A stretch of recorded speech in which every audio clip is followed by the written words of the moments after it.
In February 2022, Russia invaded Ukraine, and the international community led by the United States and Europe used several financial sanctions against Russia. Among all economic sanctions, the most severe is the SWIFT payment system sanctions. Its severity is regarded as a financial nuclear bomb. Before the outbreak of the Ukraine war, only Iran and North Korea had been blocked by the SWIFT payment system. The past, Iran's GDP growth rate was even more under the blockade, directly declining from growth to negative growth. What exactly is SWIFT? What is it? Why is deportation from SWIFT considered the ultimate financial sanction?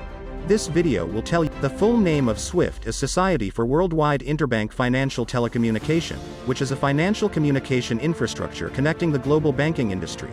The organization was established in 1973 and is headquartered in Belgium, mainly managed by a board of 25 people. Among them, the National Bank of Belgium, Federal Reserve Bank, Bank of England, European Central Bank, Bank of Japan, etc., are all important members of SWIFT. The entire association consists of nearly 11,000 financial institutions in 200 countries around the world. However, SWIFT does not hold funds that do not manage accounts. According to information, it mainly provides message switching system for financial institutions, which transmits messages between financial institutions and traders and does not process cash flow.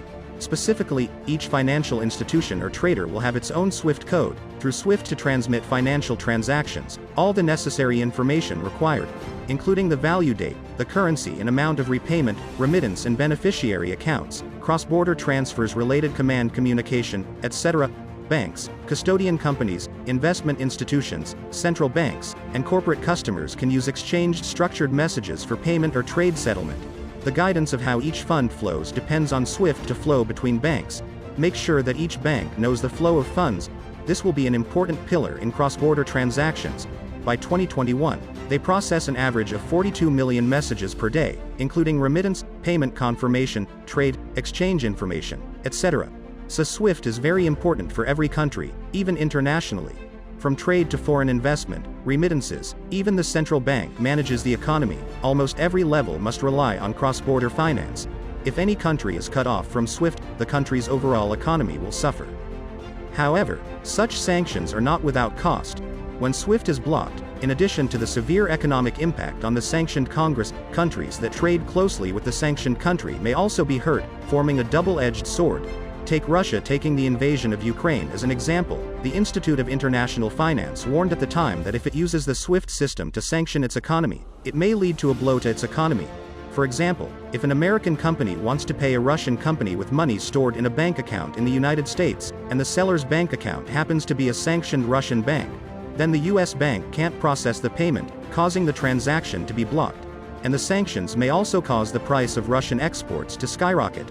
On the other hand, in the case of having to carry out trade, it is also possible to force other countries to settle in other currencies.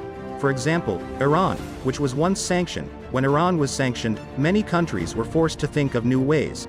At that time, 80% of India relies on imports of its crude oil, and Iran is India's third largest source of oil. After Iran was blocked by the SWIFT system, India and Iran reached an agreement to buy Iranian crude in Indian rupees instead of dollars.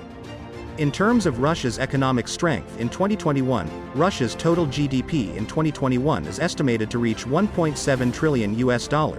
It is the 12th largest economy in the world.